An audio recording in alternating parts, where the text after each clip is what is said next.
მოგესალმებით. კვლავ შინაურული მარტივი რეცეპტების არხიდან.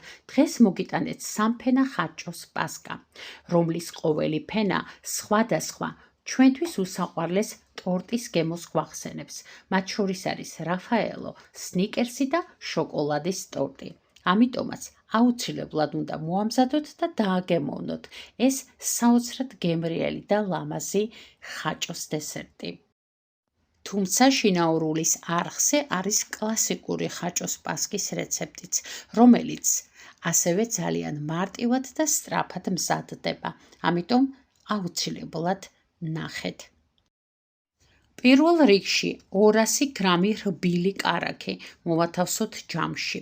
კარაქი უნდა იყოს აუცილებლად ნაღების და 82%-იანი. დავუმატოთ 50 გრამი შაქრის პუდრა და 1 ვანილი. და დავიწყოთ მისი ათქვევა მიქსერით. უნდა მივიყვანოთ კრემისებ სტრუქტურამდე.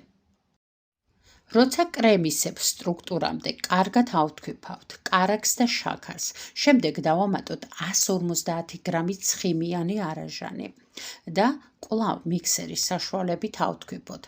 აქვე დავამატოთ 200 გრამი ცხიმიანი ხაჭო და ისიც მიქსერის საშუალებით არაჟანთან და კარაქთან ერთად კარგად ავთქვიფოთ ერთგვაროვან მასის მიღებამდე.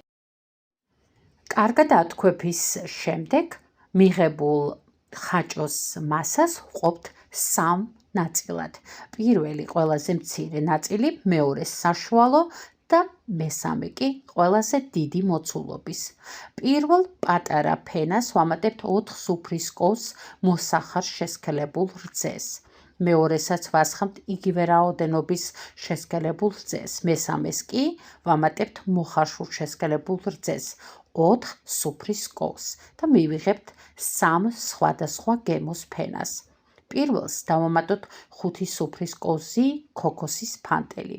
აქვე დავამატოთ დაგუცმაცებული ან გატარებული ნუში და ნუშის რაოდენობა, რა თქმა უნდა, თქვენზეა დამოკიდებული და ვავდნობთ 100 გრამ თეთრ შოკოლადს, აი ასეთ კრემისებრ სტრუქტურამდე და ვამატებთ 2 სუფრის კოვს თეთრ შოკოლადს ქოქოსის ფანტელიან ფენას. და შემდეგ ყველა ინგრედიენტს კარგად ამოურებთ და რაფაელოს გემოს ხაჭოს პასკა მზად არის. ხოლო მეორე ფენას ვამატებთ 100 გრამ გაბნარ შოკოლადს, მასაც კარგად ავურებთ ერთმანეთში და შოკოლადის ფენაც მზად არის.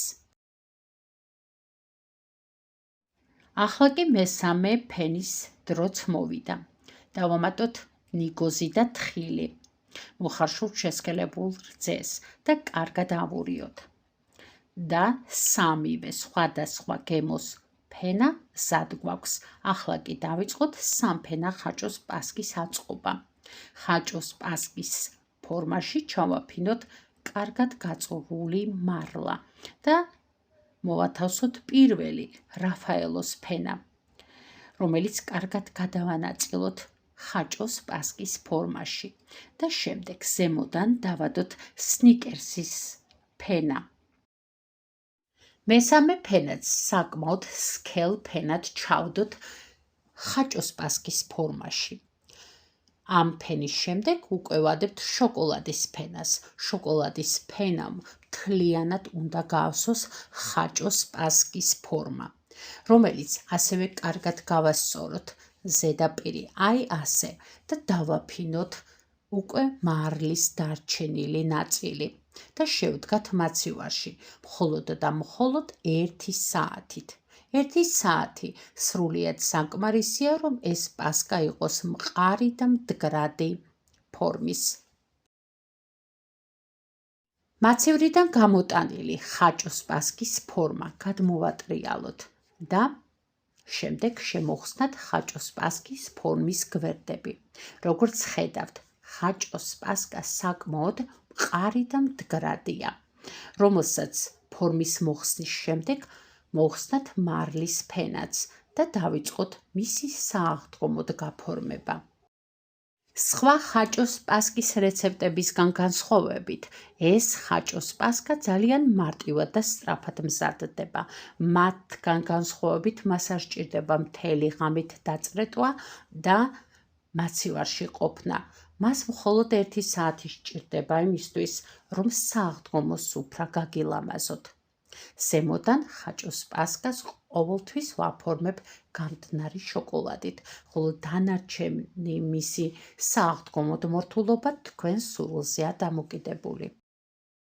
და რაც ყველაზე მთავარია, ეს პასკა არის განსაკუთრებულად გემრიელი, 3 გემო, რომელიც ჩვენ ასე ძალიან გვიყვარს და მერწმუნეთ, რომ მის მომზადებას არასდროს ინანებთ.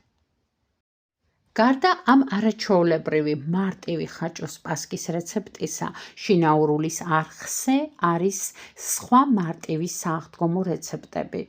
მათ შორის ნოტიო და მძიმე ტრადიციული პასკის სააღდგომო კექსის ბატკნის რეცეპტი და სააღდგომო სუფრაზე ასე რომ გვიყვარს ჩაქაფულის რეცეპტიც. ამიტომაც აუცილებელია გამოიწეროთ შინაურულის არხი, რომ ნახოთ ყველა მარტივი რეცეპტი. მადლობა რომ გიყურეთ. მომავალ მარტივ რეცეპტამდე.